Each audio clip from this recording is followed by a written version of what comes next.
Hello everyone, আশা করছি প্রত্যেকেই ভালো আছো।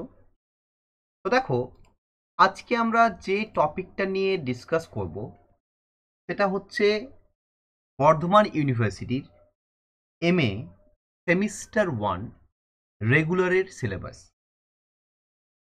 দেখো, আমরা জানি যে বর্ধমান ইউনিভার্সিটির আন্ডারে বোথ রেগুলার এবং ডিস্টেন্সে এমএ করানো হয়। তো আমি অলরেডি বর্ধমান ইউনিভার্সিটির যে এমএ ডিস্টেন্সের সিলেবাস তার উপর একটা ভিডিও অলরেডি করেছি এবং সেই ভিডিওর লিঙ্ক আমি এই ভিডিওর ডেসক্রিপশন বক্সে প্রোভাইড করে দেবো। যাদের ডিস্টেন্সের সিলেবাস প্রয়োজন তারা সেখান থেকে সেটা দেখে নিতে পারবে। আর আজকের ক্লাসে আমি বর্ধমান ইউনিভার্সিটির এমএ রেগুলার, অর্থাৎ যারা রেগুলারে বর্ধমান বিশ্ববিদ্যালয় থেকে মাস্টার্স করবে সেই রেগুলারের সিলেবাসটা আজকের ক্লাসে আমি ডিসকাস করব। তো দেখো, এখানে কোন কোন বিষয় ডিসকাস করব। প্রথমত সিলেবাসটা নিয়ে আলোচনা করব যে কোন কোন টপিক তোমাদের রয়েছে। সিলেবাসটা নিয়ে আলোচনা করার পর এর যে কোয়েশ্চেন প্যাটার্ন, ফুল মার্কস অর্থাৎ কত মার্কসের পরীক্ষা হবে, এর কোয়েশ্চেন প্যাটার্ন কেমন হবে সেই বিষয়টা আলোচনা করব। তার সাথে সাথে তোমাদের কিভাবে পড়তে হবে, কিভাবে পড়াশোনা করতে হবে, অর্থাৎ তোমাদের এডুকেশন প্ল্যান বা স্ট্র্যাটেজি কেমন হবে সেটা নিয়েও একটা আলোচনা করে দেবো। আর আরেকটা বিষয় তোমাদের কাছে আমি জানাতে চাই, সেটা হচ্ছে আমি বর্ধমান বিশ্ববিদ্যালয়ের এমএ ফার্স্ট সেমিস্টারের ব্যাচ আর কিছুদিন পরেই শুরু করতে চলেছি। তো তোমরা যারা আমার ব্যাচে, আমার ক্লাসে যারা জয়েন করতে চাও, তারা আমার এই যে মোবাইল নাম্বার, যেটা দেখো ভিডিও শেষে স্ক্রলিং হচ্ছে, সেটাই যোগাযোগ করতে পারো, সেখানে হোয়াটসঅ্যাপ করতে পারো এবং সেখান থেকে আমি তোমাদের ডিটেলস জানিয়ে দেবো। দেখো, ক্লাস অফলাইন মোডে হবে, তার সাথে অনলাইন মোডে হবে, অর্থাৎ অনলাইনেও ক্লাস হবে, অফলাইনেও ক্লাস হবে। তার সাথে সাথে ক্লাসের রেকর্ডিংও অ্যাভেলেবেল থাকবে, অর্থাৎ যদি কেউ লাইভ ক্লাস করার টাইম না পেলে সে রেকর্ডিং দেখে নিতে পারবে। তার সাথে ক্লাসের নোটস দিয়ে দেওয়া হবে, সমস্ত কোয়েশ্চেন্স আনসার এবং সমস্ত টপিক সিলেবাসে যেগুলো রয়েছে সেগুলোকে ইন ডিটেল আলোচনা করা হবে।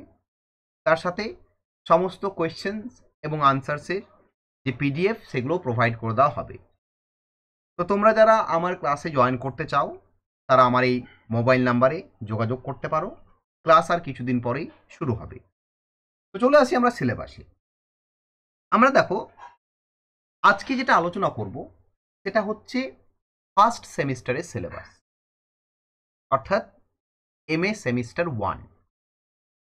দেখো, তোমাদের যে সেমিস্টার 1 সেখানে টোটাল 5টা পেপার থাকবে।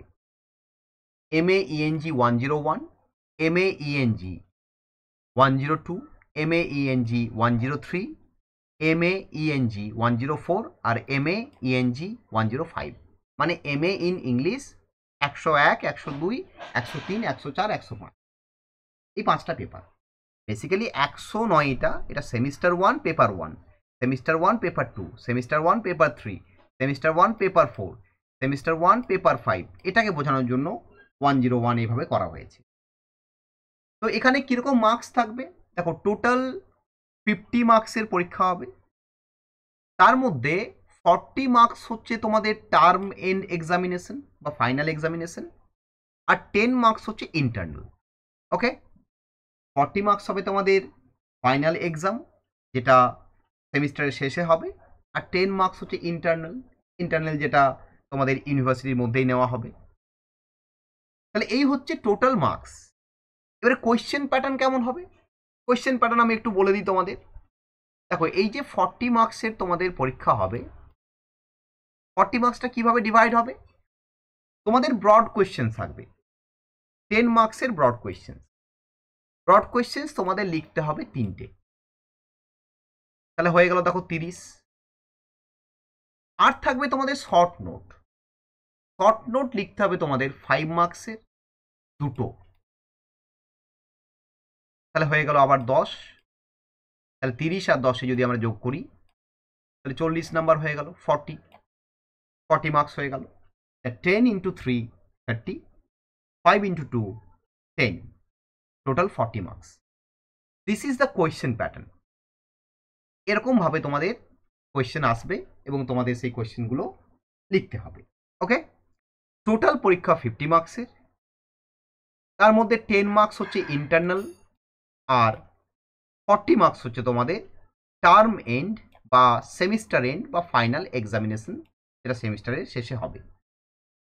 এরপর আমরা সিলেবাসটা ডিসকাস করব যে প্রত্যেকটা পেপারে কোন কোন টপিকগুলো থাকবে। তো দেখো, সেমিস্টার 1 প্রথম যে পেপার, যেটা 101, অর্থাৎ যেটা ফার্স্ট পেপার, সেই ফার্স্ট পেপারের নাম হচ্ছে the cultural history of English in India. অর্থাৎ এই যে ইংলিশ ল্যাঙ্গুয়েজ আমাদের ইন্ডিয়াতে কি করে এলো তার ইতিহাস, সেই ব্রিটিশ আমল থেকে শুরু করে কি করে এলো, কি করে ইংলিশের ইন্ট্রোডাকশন হলো ইন্ডিয়াতে, তার ইতিহাস। এটা হচ্ছে প্রথম পেপারের সিলেবাস। তো এখানে দেখো কোন কোন টপিক থাকবে সেগুলো আমি ডিসকাস করে দেবো। এখানে দুটো ইউনিট থাকবে, একটা হচ্ছে ইউনিট 1 আর একটা হচ্ছে ইউনিট 2। এবারে কোন কোনগুলো পড়ানো হবে, ইউনিট 1-এর কোন কোনগুলো পড়ানো হবে। দেখো এখানে অনেকগুলো টপিক রয়েছে, সবগুলো পড়ানো হবে না, আমি যেগুলো মার্কিং করে দিচ্ছি অনলি সেইগুলো জানবে পড়ানো হবে, সেগুলোই প্রত্যেক বছর পড়ানো হয়। যেমন নাম্বার 1 পড়ানো হবে এটা, চার্লস আমাদের ব্যাবিংটন ম্যাকুলে, টমাস ব্যাবিংটন ম্যাকলের লেখা যে মাইনুট, ম্যাকলে যে মাইনুট লিখেছিল, যেটা 1837-এ পাবলিশড হয়েছিল, সেই ম্যাকলের মাইনুটটা পড়ানো হবে। তাহলে ইউনিট 1-এ পড়ানো হচ্ছে প্রথম টপিক ম্যাকলের মাইনুট। 2 নম্বর পড়ানো হবে শ্রীরামপুর মিশন প্রেস, অর্থাৎ ব্রিটিশ আমলে একটা মিশন প্রেস ছিল, একটা ছাপাখানা ছিল যেখানে বই টই ছাপানো হতো, তার নাম ছিল শ্রীরামপুর মিশন প্রেস। তো তার যে ইতিহাস, তার যে কন্ট্রিবিউশন, সেটাকে পড়ানো হবে। নেক্সট পড়ানো হবে ক্যালকাটা স্কুল বুক সোসাইটি। এই ক্যালকাটা স্কুল বুক সোসাইটি এবং ক্যালকাটা স্কুল বুক সোসাইটির যে কী কন্ট্রিবিউশন আমাদের ইংলিশ ল্যাঙ্গুয়েজের জন্য ইন্ডিয়াতে, সেটা পড়ানো হবে। তাহলে এখানে 3টে টপিক পড়ানো হচ্ছে, একটা হচ্ছে ম্যাকলের মাইনুট, একটা হচ্ছে শ্রীরামপুর মিশন প্রেস, একটা হচ্ছে ক্যালকাটা স্কুল বুক সোসাইটি। আর পড়ানো হবে, ধরে রাখো, ঈশ্বরচন্দ্র বিদ্যাসাগরের নোটস অন সংস্কৃত কলেজ। এটা পড়ানো হয়, এটা আবার প্রত্যেক বছর পড়ানো হয় না, কোনো কোনো বছর বাদ দিয়ে দেওয়া হয়, বাট বেসিক্যালি এটা পড়ানো হয়, মাথায় রাখবে। আর রাজা রামমোহন রায় নয়, বঙ্কিমচন্দ্র চট্টোপাধ্যায়ের যেটা পড়ানো হয় সেটা হচ্ছে a popular literature for Bengal. এখানে সেটা দেওয়া নেই, এগুলো একটাও পড়ানো হয় না। বঙ্কিমচন্দ্র চট্টোপাধ্যায়ের যে বিষয়টা পড়ানো হয় সেটা হচ্ছে a popular literature for Bengal, a popular literature for Bengal. এটাও আবার কোনো কোনো বছর বাদ দিয়ে দেয়, বাট এটা বেসিক্যালি পড়ানো হয়, মাথায় রেখো। আমি পুরোটা লিখলাম না, আমি জাস্ট এইটুকু লিখলাম, a popular literature for Bengal, Bankimchandra চট্টোপাধ্যায়ের এটা পড়ানো হয়। ইউনিট 1 হয়ে গেল, ইউনিট 1-এ এই টপিকগুলো পড়ানো হয়। ইউনিট 2-তে যে টপিকটা পড়ানো হয় সেটা হচ্ছে টেগোরের the centre of Indian culture, the centre of Indian culture, এটা পড়ানো হয়। আর পড়ানো হয় রমেশচন্দ্র দত্তের the period of European influence, এই যে টেক্সটটা রয়েছে পার্টিকুলার, এটা পড়ানো হয়। আর পড়ানো হয় রোকেয়া সাখাওয়াত হোসেনের সুলতানাস ড্রিম। ওকে, তাহলে ইউনিট 2-তে টেগর, রমেশচন্দ্র দত্ত আর রোকেয়া সাখাওয়াত হোসেন, এই 3টে পড়ানো হচ্ছে। আর ইউনিট 1-এ পড়ানো হচ্ছে 1টা 2টো 3টে 4টে 5টা। তাহলে এই হচ্ছে সিলেবাস। এবারে কোয়েশ্চেন প্যাটার্ন আমি কি বলেছিলাম, যে 10 মার্কস থাকবে 3টে আর 5 মার্কস থাকবে 2টো, মনে করে দেখো, এটা আমি কোয়েশ্চেন প্যাটার্নে তোমাদের বলেছিলাম। এবার আরেকটা বিষয় বলে দিচ্ছি আমি, যে তোমাদের যখন কোয়েশ্চেন তৈরি হবে বা তোমাদের যখন পরীক্ষায় তোমরা দেবে পরীক্ষা, কোয়েশ্চেন যখন আসবে সেটা হচ্ছে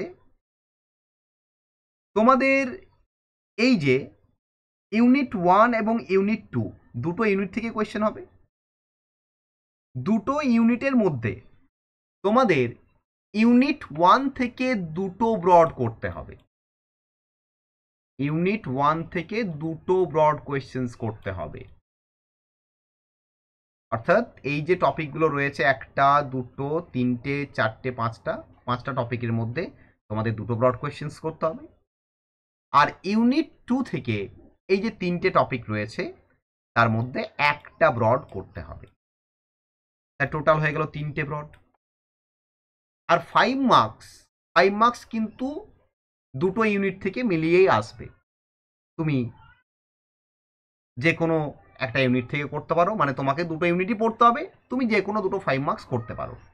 বাট ব্রড কোয়েশ্চেনের ক্ষেত্রে কিন্তু তোমাকে ইউনিট 1 থেকে দুটো ব্রড করতে হবে আর ইউনিট 2 থেকে একটা ব্রড করতে হবে। এটা ব্রড কোয়েশ্চেনের ক্ষেত্রে প্রযোজ্য।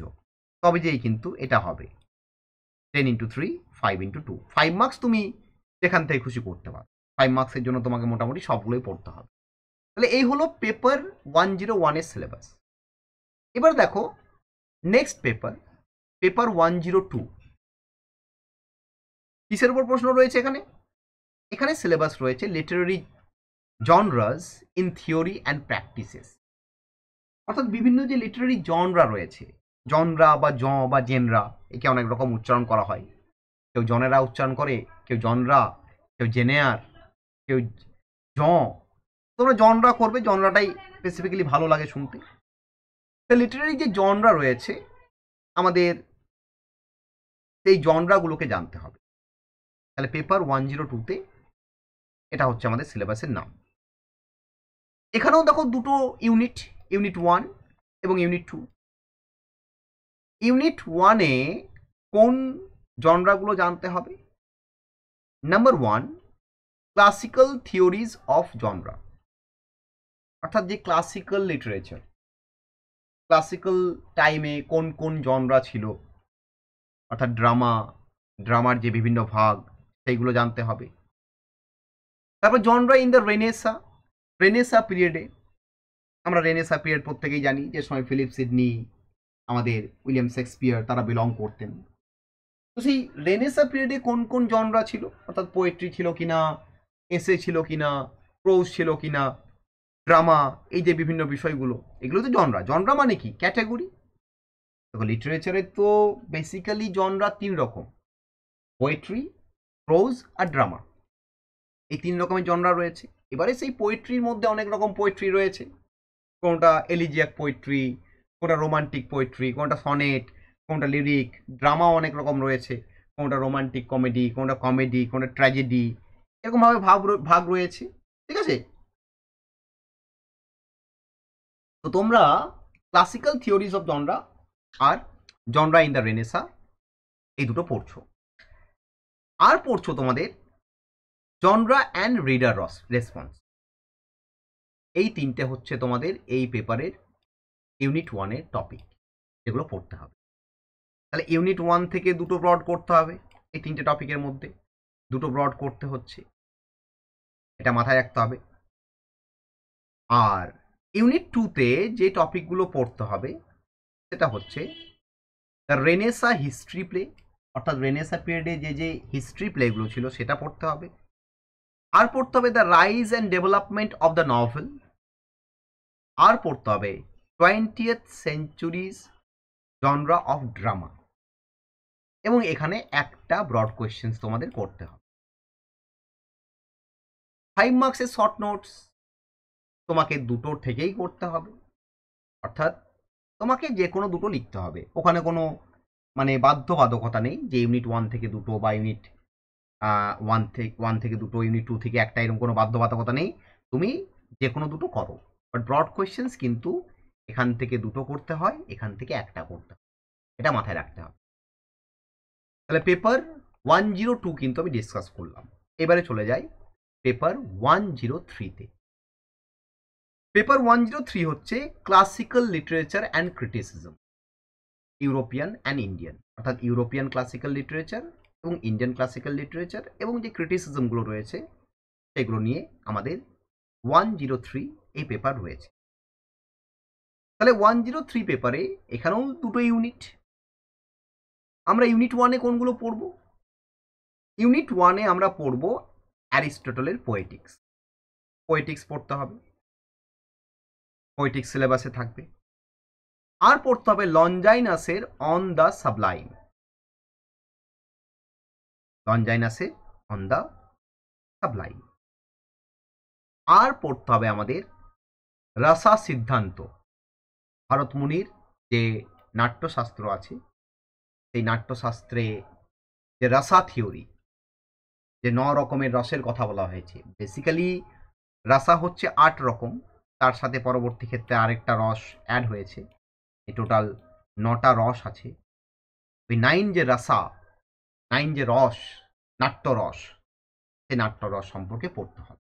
এটা হচ্ছে ইউনিট 1। এবার এটা মাথায় রাখতে হবে যে ইউনিট 1 থেকে আমাদের দুটো ব্রড করতে হবে, এটা সবসময় মাথায় রেখে দেবে যে ইউনিট 1 থেকে এই 3টে টপিকের মধ্যে আমাদের যে কোনো দুটো ব্রড কিন্তু করতে হবে। তাহলে ইউনিট 1 আমাদের হয়ে গেল। এবার আমরা ইউনিট 2 ডিসকাস করব।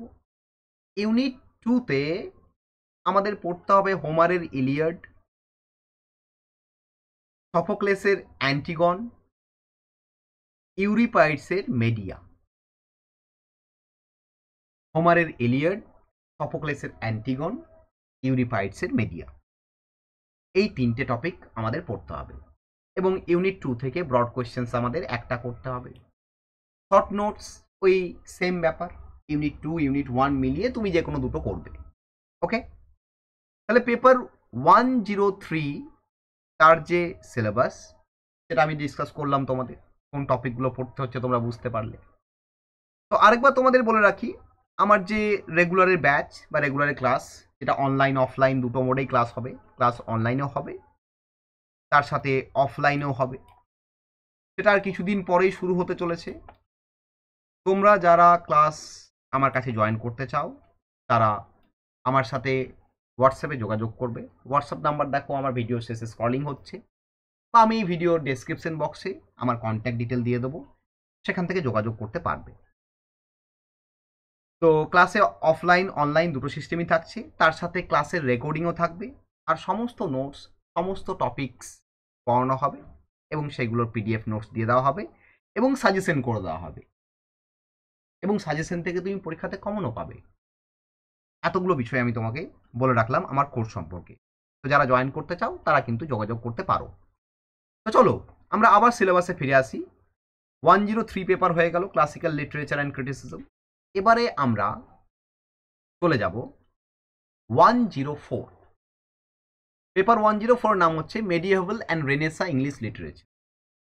এখানে কিন্তু রেনেসা ড্রামা নেই, এক্সক্লুডিং রেনেসা ড্রামা। তা রেনেসা ড্রামা নিয়ে নেই, বাকি রেনেসা যে লিটারেচার রয়েছে সেই মধ্যযুগের এবং রেনেসা যুগের লিটারেচার নিয়ে এখানে কোয়েশ্চেন হবে। তো এখানেও দুটো ইউনিট রয়েছে।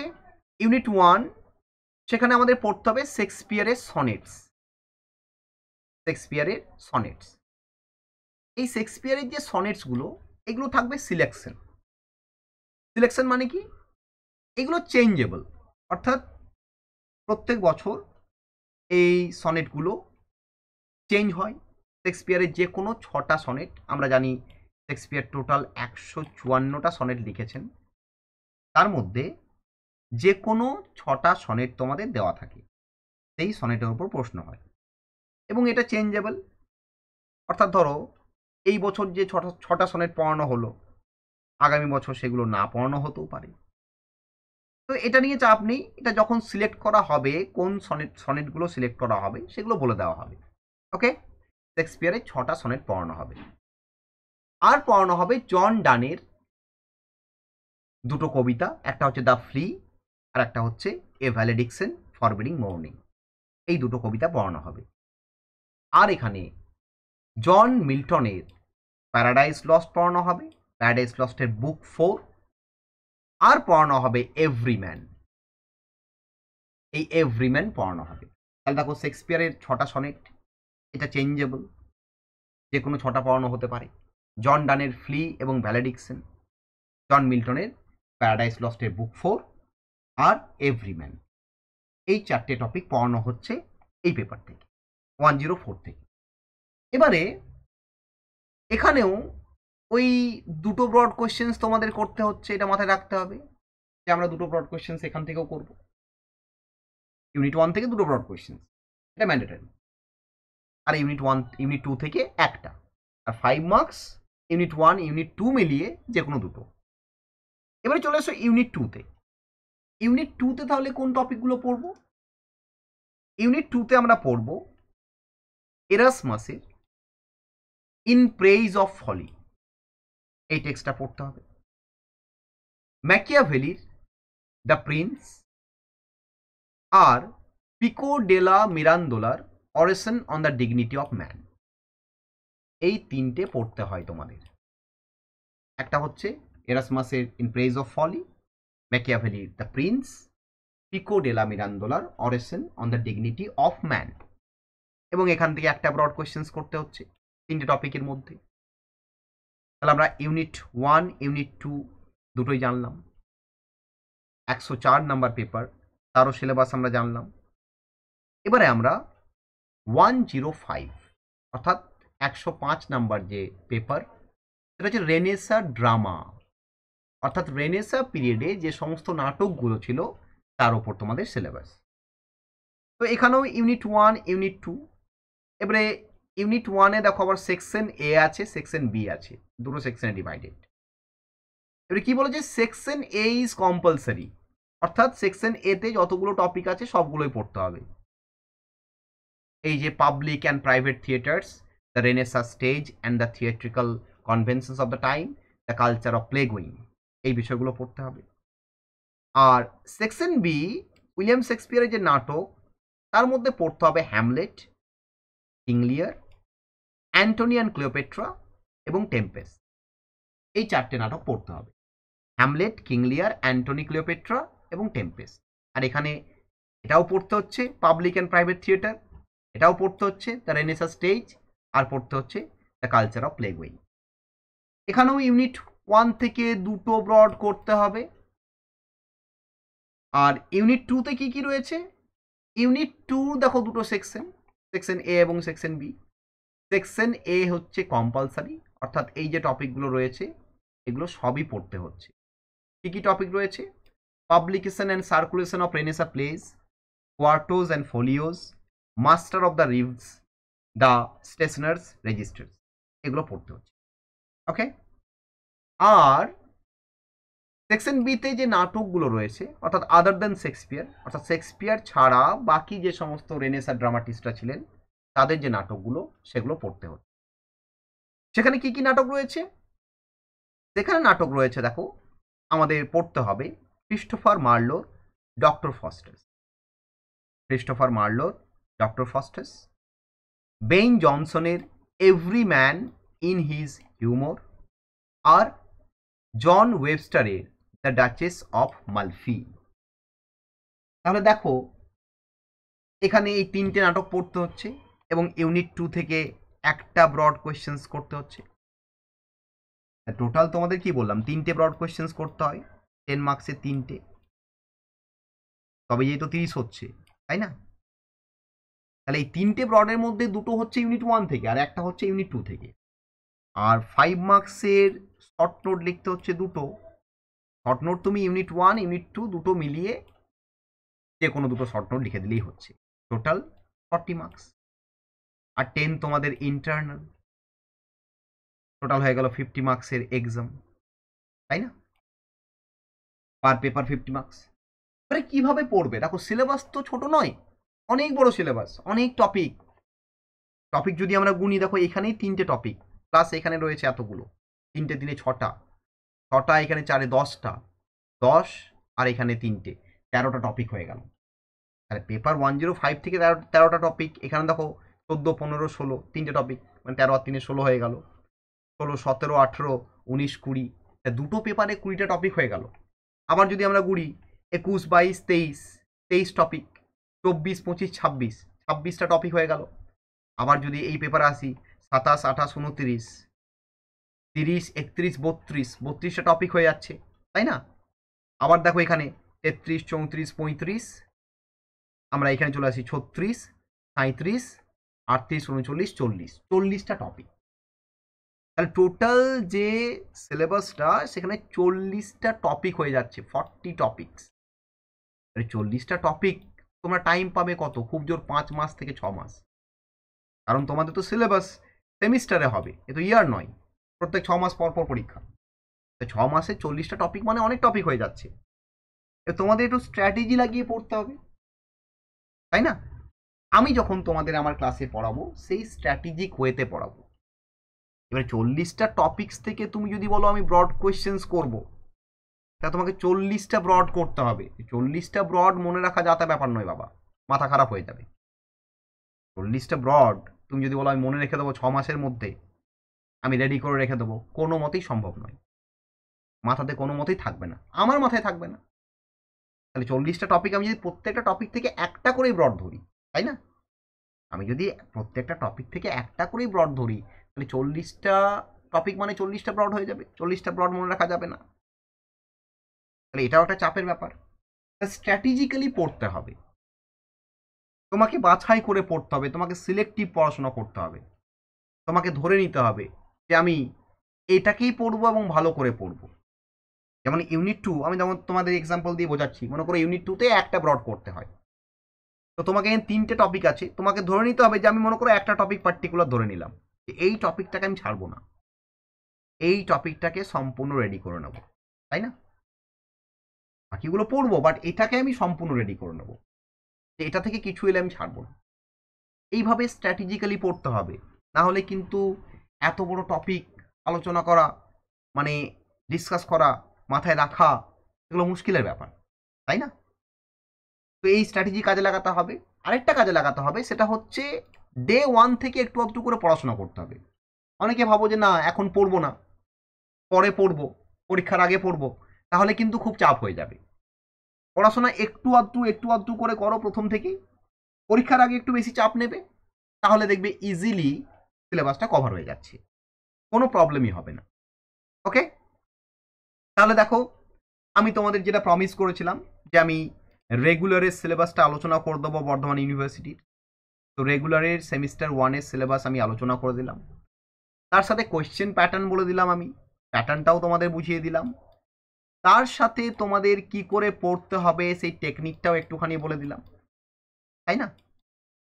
এই টেকনিকটাও একটুখানি আমি তোমাদের বলে দিলাম। এরপর তোমরা যারা আমার ক্লাসে জয়েন করতে চাও তারা জয়েন করতে পারো। ক্লাসে জয়েন করাটা কোনো বাধ্যবাধকতা নয়, যারা জয়েন করতে চাও, যারা উইলিংলি জয়েন করতে চাইছো, তো আমার ক্লাসে জয়েন করতে পারো। আমি বাকিটা ক্লাসে ডিটেলে আলোচনা করে দেবো প্রত্যেকটা সিলেবাস টপিক ধরে ধরে। ওকে, তাহলে সিলেবাস তোমাদের বুঝিয়ে দিলাম। আশা করছি তোমরা বর্ধমান বিশ্ববিদ্যালয়ের যে MSM1 রেগুলার তার সিলেবাসটা বুঝেছো। যদি কিছু কোয়েশ্চেন থাকে অবশ্যই কোয়েশ্চেন করবে, এই ভিডিওতে কমেন্ট করবে, আমি চেষ্টা করব তোমাদের সেই প্রশ্নের উত্তর দেওয়ার। তো ক্লাস এখানেই শেষ করছি। সবাই ভালো থাকবে, হেলদি থাকবে, স্যানিটাইজ থাকবে। God is always with you. Tata.